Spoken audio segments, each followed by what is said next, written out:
ये एक सादा सी तरमीम पास हुई है। अब इसके नतीजे में पाकिस्तान का सियासी मंजरनामा क्या होगा? पहली बात तो ये है कि मेरे ख्याल में मंसूर अली शाह की छुट्टी हो गई इस तरमीम के नतीजे में। मंसूर अली शाह जो है वो अब चीफ जस्टिस नहीं बनेंगे। मुझे लगता है या अफरीदी चीफ जस्टिस बनेंगे।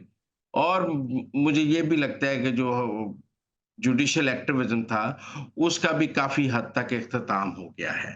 अब जो अदालतों की बदमाशी थी और जो अदालतें पार्लियामान के ऊपर भी चढ़ी हुई थी और सियासत पर भी चढ़ी हुई थी, और जो अदालतें जज ये समझते थे कि वो पाकिस्तान का पॉलिटिकल स्क्रिप्ट लिखेंगे, उसका खात्मा हो गया है। और मुझे अब ये भी लगता है कि जो इलेक्शन कमीशन है, वो मखसूस नशिस्तों का फैसला भी अब हुक्मरान इत्तेहाद के हक में कर देगा। और वो भी अब कल या परसों नोटिफाई कर देगा मखसूस नशिस्तें हुक्मरान इत्तेहाद के हक में, जिसके बाद हुक्मरान इत्तेहाद की जो अक्सरियत है वो बहुत बढ़ जाएगी।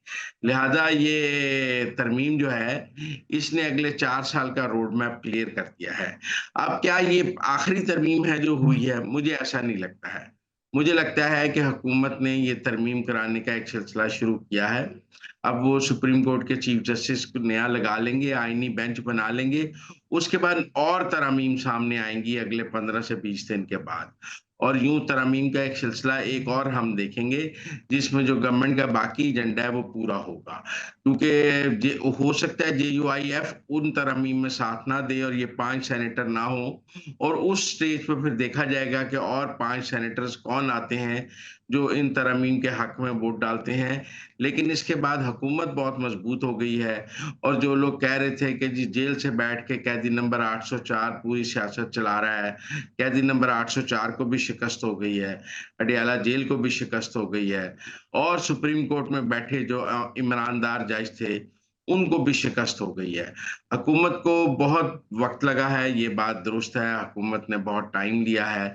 लेकिन हुकूमत मौलाना की मर्जी से ये तरमीम करना चाहती थी, ताकि आगे इसको अदालतों में चैलेंज हो तो इसकी सियासी और अखलाकी साख पर सवाल ना उठाया जा सके। अब इस तरमीम की सियासी और अखलाकी साख पर सवाल नहीं उठाया जा सकेगा, क्योंकि किसी टर्न कोर्ट का तो कोई वोट लिया ही नहीं गया। तो आप क्या कहेंगे कि जी उन्होंने बड़ी धांस धांधली करके वोट लिया? पूछेंगे किसका लिया? किसी का भी नहीं लिया। सारे किसी PTI वाले का वोट लिया? नहीं लिया। किसी क्या सुन्नी तात कौंसिल का वोट लिया? नहीं लिया। और तरीके नफाज शरीयत महमदी का वोट लिया? नहीं लिया। तो फिर किसका वोट लिया? हुकूमत ने अपने वोटों से ये बात पूरी कर ली। तो मेरे ख्याल में ये एक हुकूमत की बिलाखिर एक बड़ी फतह है, जिसके नतीजे में हम ये कह सकते हैं कि अगला निज़ाम जो है अगले 4 साल ये निज़ाम चलेगा और ये हुकूमत चलेगी। और इसके साथ साथ जो इस हुकूमत को गिराने और इस निज़ाम को गिराने की जो साजिशें थी, वो भी नाकाम हो गई। और मुझे लगता है जो सुप्रीम कोर्ट के अंदर ईमानदार जजेस की एक लॉबी थी, वो आज शिकस्त खाई है। और वो लॉबी अब आपस में बैठ के देख रही होगी उनमें से किसने इस्तीफा देना है और किसने नहीं। वैसे मैं समझता हूँ मंसूर अली शाह मुकाफात अमल का शिकार हुए हैं। उन्होंने लाहौर हाई कोर्ट में सीनियरिटी का असूल खुद तोड़ा, जब उन्होंने जस्टिस आलिया नीलम को चीफ जस्टिस लगाया और वो तीसरे नंबर पर थी। शुजात अली खान और बाकिर नजफी को इग्नोर किया। उस दिन उन्होंने अपने खिलाफ दरअसल एक केस बना लिया कि अगर लाहौर हाई कोर्ट में तीसरे नंबर वाला चीफ जस्टिस बन सकता है, तो सुप्रीम कोर्ट में तीसरे नंबर वाला चीफ जस्टिस क्यों नहीं बन सकता?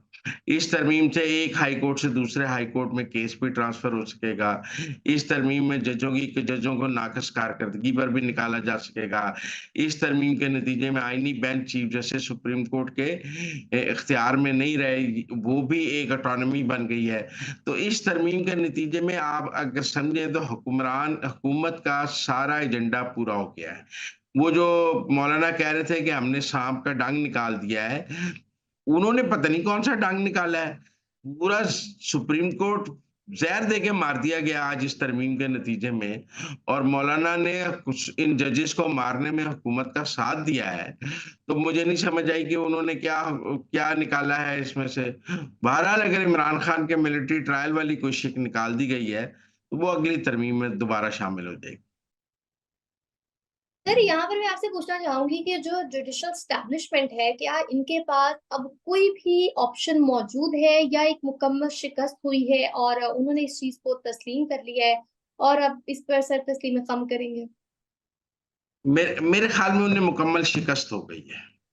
और ये पहली शिकस्त है, जो पहली बड़ी शिकस्त हुई है जुडिशियल एस्टेब्लिशमेंट को, कि अब मजीद आगे जो है हमले होंगे जुडिशियल एस्टेब्लिशमेंट पे मजीद तरमीम के जरिए। लेकिन इस तरमीम ने जुडिशियल एस्टेब्लिशमेंट की कमर तोड़ दी है और उसके पल्ले कख भी नहीं रहा। जब मंसूर अली शाह चीफ जस्टिस ही नहीं बन सके, जब उनकी सबकी मुनीब अख्तर चीफ जस्टिस नहीं बन सकेंगे, जब जस्टिस आयशा को समझ आ गई कि वो चीफ जस्टिस नहीं बन सकेंगे, जब अतर मनिल्ला को समझ आ गई कि वो रेस से आउट हो गए हैं, तो शिकस्त हो गई ना। और शिकस्त किसको कहते हैं? जब आप रेस से ही आउट हो गए, अब आप वो घोड़े रह गए जो रेस में है ही नहीं, तो फिर तो आप शिकस्त खा गए आज। तो आपको क्या लग रहा है, ये इस्तीफे दे देंगे, रिजाइन इस्तीफे करेंगे? नहीं ये अगर इस्तीफे नहीं भी देंगे, तो इनका सुप्रीम कोर्ट में जो अब किरदार है वो मार्जिनलाइज होता जाएगा, और आर्टिकल 209 के तहत भी कार्रवाई हो सकती है कुछ जजेस के खिलाफ। लिहाजा मुझे नहीं लगता कि ये अब कोई रिएक्ट करने की पोजीशन में आएंगे। अगर रिएक्शन देंगे तो पार्लियामेंट से एक और तरमीम के जरिए इनको फौरन निकाल भी दिया जाएगा। अब तरमीम का रास्ता खुल गया है, वोट पूरे हो गए हैं, तो अब इस तरमीम के बाद अगर ये कोई और एक्शन लेंगे तो एक और तरमीम उसके जवाब में भी आ सकती है, जो इनको मजीद इनका रास्ता बंद कर देगी। लिहाजा अब इनके पास लड़ने का ज्यादा ऑप्शन नहीं रहा है। सर, हमारे नाज़रीन को बताइएगा जिनको आर्टिकल 209 के बारे में नहीं पता, जो अभी आपने फरमाया है कि उनके खिलाफ आर्टिकल 209 के तहत कार्रवाई हो सकती है, तो इस पर जरा रोशनी डालिएगा। देखिए, आर्टिकल 209 जज को निकालने के लिए का रेफरेंस बनाने का तरीकाकार है, और इसमें भी तरमीम करके आप जज को उसकी नाक़िस कारकर्दगी पर भी निकाला जा सकता था।